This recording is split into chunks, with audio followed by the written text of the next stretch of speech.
Sur le plan économique, Adanosan prend des initiatives pour la reprise des activités dans le port de Gréqué, avec la reprise de la traite négrière, l'installation des entreprises manufacturées, dont celles pouvant produire des armes. Mais, déçu par le silence du partenaire portugais, il réagit ces solutions de sortie de crise. Ainsi, sur la question de la traite négrière, les difficultés de vente des esclaves poussent Adanosan à comprendre la destinée des esclaves dans le Nouveau Monde.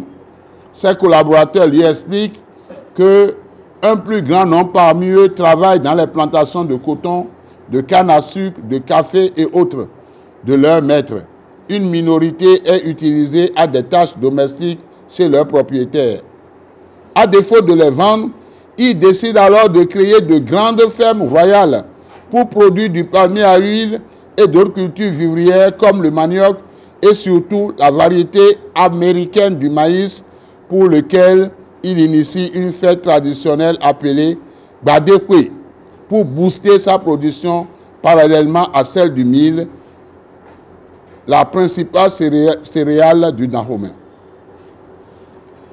Les esclaves deviennent alors la main-d'œuvre indispensable pour le développement des fermes royales, nouvelle option économique du roi. Ainsi, son choix est fait.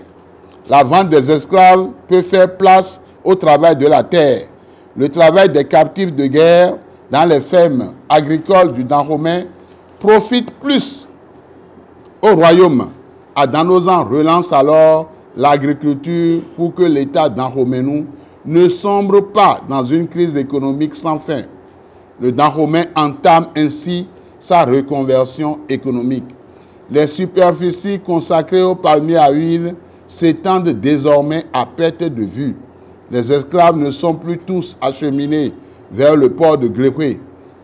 Même ceux qui y arrivent n'étaient plus vendus. Leur majorité travaille dans les fermes royales.